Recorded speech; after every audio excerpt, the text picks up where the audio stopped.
నమస్కారం. లౌకిక ప్రజాస్వామిక రాజ్యాంగ పరిరక్షణ కోసం సమూహగానమై తరలివచ్చిన కవిగాయక మిత్రులందరూ కూడాను ఉద్యమాభివందనాలు తెలియజేస్తూ, మిత్రులారా,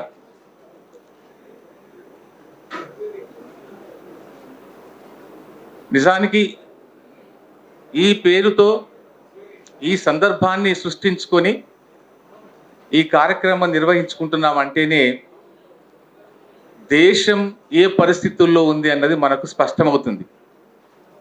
ఒక అనివార్యత మన ముందు విశృంఖలంగా విజృంభిస్తున్న వేళ మనం ఈ సమావేశాన్ని ఏర్పాటు చేసుకున్న క్రమంలో ఇది స్తబ్దుగా ఉండాల్సిన సమయం కాదు, శబ్దమై పేలాల్సిన యుద్ధ సందర్భం నిజానికి. అందుకే ఇవాళ ఇంతమంది కవిగాయక మిత్రులు తమ కవితలతో, తమ గానంతో ఈ వేదిక ద్వారా మాట్లాడమో పాడడమో కాదు, ఈ శబ్దం దేశమంతా విస్తరించాలి. అప్పుడే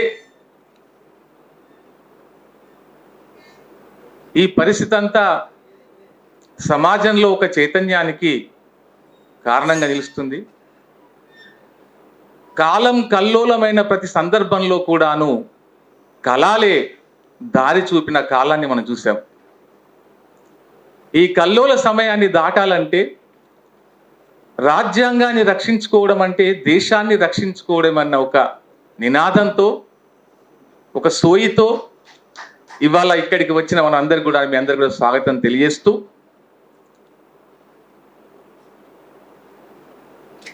ఇంతటి విధ్వంసాన్ని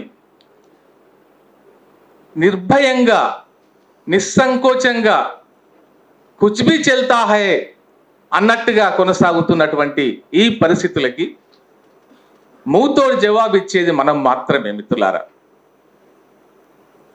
మనం మాత్రమే సమాజంలో ఒక కదలికకు కారణం కాగలుగుతాం. కాబట్టే ఇవాళ ఈ వేదిక ద్వారా మన భావాల్ని పంచుకోవడానికి ఇక్కడంతా మనం సమాయత్తమైన వేళ. ముందే నిర్వాహకులు చెప్పినట్టుగా ఉపన్యాసాలకి ఇది లేకుండా కవితాగానంతో మనం పోటెత్తాలని మనకు ఒక సూచన ఇచ్చారు. కాబట్టి మిత్రులారా, ఇది ఇక్కడితో ఆగేది కాదు, ఇప్పుడు ఆరంభమైంది. ఇది ఆరంభం మాత్రమే.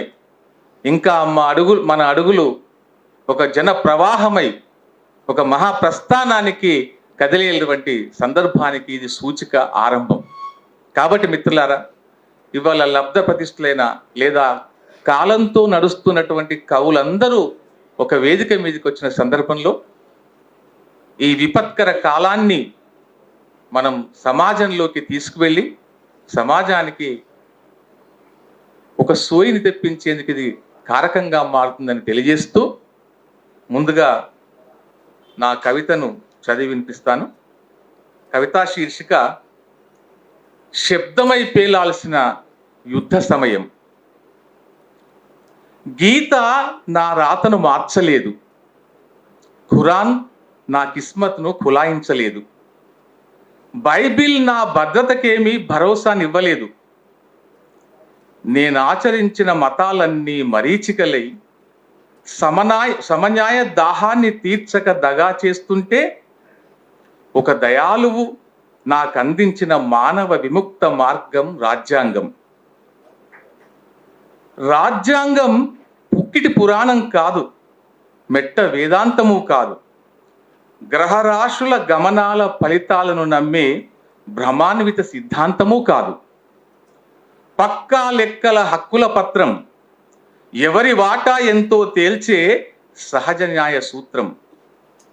నన్ను అశుద్ధ మానవుణ్ణి చేసి అవతలికి నెట్టివేయబడ్డప్పుడు నా నీడను బహిష్కృత జాడగా మార్చి నేను నడిచిన దారిని సంప్రోక్షణ చేసిన సనాతన సర్పాలపై సమానత్వ ఖడ్గాన్ని విసిరిన సమతావాది నా రాజ్యాంగం. అక్షరానికి నాకు మధ్య అడ్డుగోడలు కట్టి వేదాన్ని పలికితే నాలుకను కోసి వింటే చెవుల్లో సీసం పోసిన దౌష్ట్యాన్ని నిలువెల్లా దహించి అందరికీ సమాన విద్యని నినదించిన నిరంతర జ్ఞానజ్యోతి నా రాజ్యాంగం. మగువల గొంతులకు బిగించిన పురుషాధిక్య ఉరితాళ్లను తెంపి స్త్రీ స్వేచ్ఛ స్వాతంత్రాలకు సంకెళ్ళు వేసిన మనువాద మకిలి సిద్ధాంతాన్ని మట్టిలో కలిపి మహిళల జీవితాల్లో ప్రసరించిన మహాద్యుతి నా రాజ్యాంగం. రాజ్యాంగంలో రాసిన రాతలు సిరాచుక్కలతో పరుచుకున్న గీతలు కాదు. రాజ్యాంగంలో రాసిన రాతలు సిరాచుక్కలతో పరుచుకున్న గీతలు కాదు. యుగాల చీకటి తెరలను ఛేదించి తరాల పెనుగులాటలో రక్తం చిందించి నవీన జీవన విలువలకై పరితపించిన వేలాది బలిదానాల బావుట నా రాజ్యాంగం. మంత్రదండపు మాయోపాయ మర్మంతో రాజ్యాంగపు అంగాంగపు విచ్ఛిన్నతికై అంగాంగ విచ్ఛిత్తికై విలోమ క్రీడా విన్యాసానికి తెరలేపుతున్నది రాజ్యం.